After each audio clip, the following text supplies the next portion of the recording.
Hi friends, ഞാൻ പ്രീത നായർ. മാനത്തുകണ്ണി വ്ലോഗ്സിൻ്റെ പുതിയ എപ്പിസോഡിലേക്ക് എല്ലാവർക്കും സ്വാഗതം. ഞാനിപ്പോൾ നിൽക്കുന്നത് ശ്രീനാരായണ ഗുരുദേവൻ ജനിച്ച വസതിയിലാണ്. അപ്പോൾ നമുക്ക് അവിടുത്തെ വിശേഷങ്ങൾ അറിയാൻ അങ്ങോട്ടേക്ക് പോകാം. ഇവിടെ വാഹനങ്ങൾ പാർക്ക് ചെയ്യാനുള്ള സൗകര്യങ്ങളുണ്ട്. കേരള നവോത്ഥാനത്തിൻ്റെ പിതാവെന്നറിയപ്പെടുന്ന ശ്രീനാരായണ ഗുരുദേവൻ തിരുവനന്തപുരം ജില്ലയിലെ ചെമ്പഴന്തി എന്ന സ്ഥലത്ത് 1856 ഓഗസ്റ്റ് 20 അദ്ദേഹം ജനിച്ചത്. ആദ്യം തന്നെ നമുക്കിവിടെ ഒരു മുത്തശ്ശിപ്ലാവ് കാണാം. ഒരുപാട് വർഷം പഴക്കമുള്ള മുത്തശ്ശിപ്ലാവാണിത്. മുകളിലേക്ക് നോക്കിയാൽ നല്ല ചക്കയൊക്കെ പിടിച്ച് നിൽക്കുന്നുണ്ട്.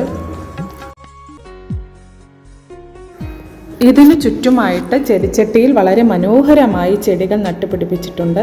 അതുപോലെ തന്നെ 10 മണിപ്പൂക്കൾ വിരിഞ്ഞു നിൽക്കുന്നത് കാണാൻ കണ്ണിന് കൗതുകകരമായ ഒന്ന് തന്നെയാണ്. ഈ മുത്തശ്ശിപ്ലാവിൻ്റെ പ്രത്യേകത എന്താണെന്ന് വെച്ചാൽ ഇതിൻ്റെ ഉൾവശം മുഴുവനും പൊള്ളയാണ്. ഈ മുകളിലേക്ക് ഒത്തിരി ചക്കയൊക്കെ പിടിച്ച് നല്ല ഭംഗിയായിട്ട് നിൽക്കുന്നത് അതിശയം തന്നെയാണ്. ഇത് കൺവെൻഷൻ സെൻ്ററാണ്. ഇതിൻ്റെ മധ്യത്തിലായി ഒരു മനോഹരമായ ഒരു ഗണപതി വിഗ്രഹമുണ്ട്. നമുക്കപ്പോൾ അകത്തോട്ട് പോയി നോക്കാം. പിന്നോക്ക സമുദായത്തിൻ്റെ ഉന്നമനത്തിനായി പ്രവർത്തിച്ച ശ്രീനാരായണ ഗുരുദേവൻ സാമൂഹ്യ പരിഷ്കർത്താവ്, സന്യാസി വര്യൻ, നവോത്ഥാന നായകൻ, സമുദായോദ്ധാരകൻ എന്നീ നിലകളിൽ അറിയപ്പെട്ടിരുന്നു.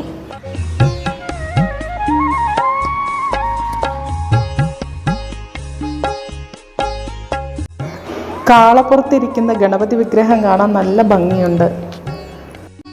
ഇതിൻ്റെ സെൻട്രലായിട്ട് ശ്രീനാരായണ ഗുരുദേവൻ്റെ ഒരു പ്രതിമയുണ്ട്, നമുക്ക് കാണാം.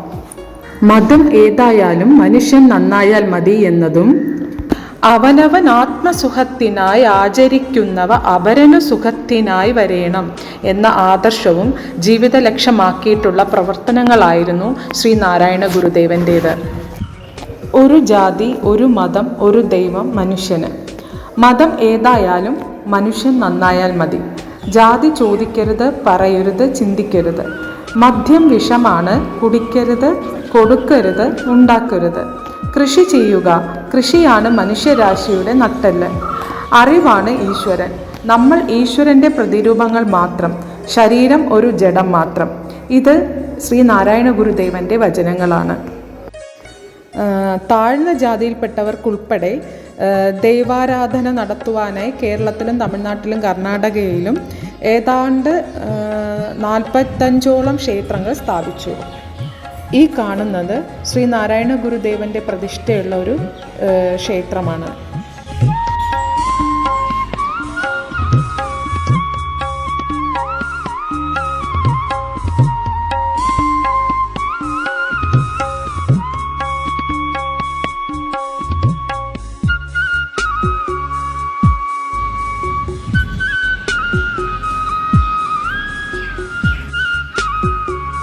നാരായണൻ എന്ന പേരാണെങ്കിലും നാണു എന്നാണ് എല്ലാവരും വിളിച്ചിരുന്നത്.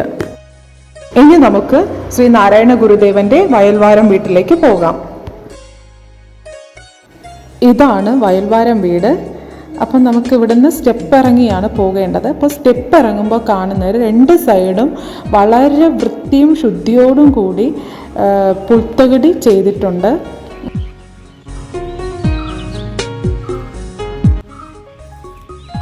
പണ്ടുകാലത്ത് ഈഴവ സമുദായത്തിൽ മെച്ചപ്പെട്ടതും പാരമ്പര്യവുമായ ഭവനമായിരുന്നു വയൽവാരം വീട്. മലയാള മാസം ചിങ്ങത്തിൽ ചതയം നക്ഷത്രത്തിലാണ് ശ്രീനാരായണ ഗുരുദേവൻ ഇവിടെ ജനിച്ചത്. പിതാവ് സംസ്കൃതത്തിലും ജ്യോതിഷത്തിലും ആയുർവേദ വൈദ്യത്തിലും ഹൈന്ദവ പുരാണത്തിലും നൈപുണ്യം നേടിയിട്ടുള്ള മാടനാശാൻ. ശരിക്കുമുള്ള പേര് കൊച്ചുപിള്ളയിൽ മാടൻ. മാതാവ് കുട്ടിയമ്മ. ദേവിയമ്മ, കൊച്ചു, മാധു എന്നിങ്ങനെ 3 സഹോദരികളും ഉണ്ടായിരുന്നു. എനിക്ക് തോന്നുന്നത് ഇത് അക്കാലത്ത് ഗുരു ഉപയോഗിച്ച വാഹനമായിരിക്കാം. ഓലമേഞ്ഞ് ചാണകം മെഴുകിയ 3 മുറികളുള്ള വീടാണ്.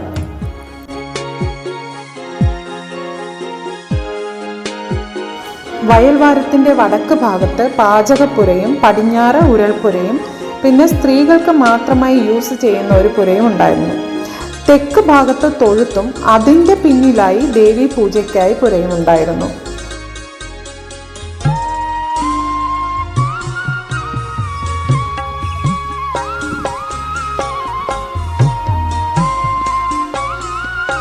ഇതിൻ്റെ മുകളിൽ ഷീറ്റിട്ട് നന്നായിട്ട് സംരക്ഷിച്ചിട്ടുണ്ട്.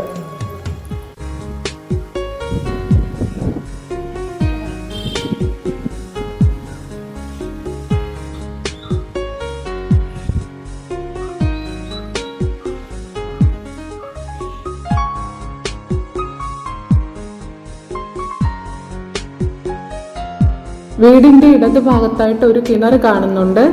ഇവിടുത്തെ വെള്ളം നല്ല തണുത്ത വെള്ളമാണ്. ഇവിടെ വരുന്നവരൊക്കെ ഈ വെള്ളം കുടിക്കാറുണ്ട്.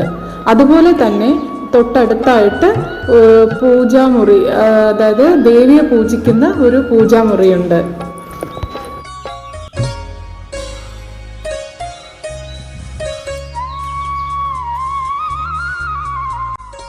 ഇനി നമുക്ക് തിരിച്ചു പോകാം. ഇവിടെ കുടിവെള്ള സംവിധാനങ്ങളൊക്കെ ഉണ്ട്.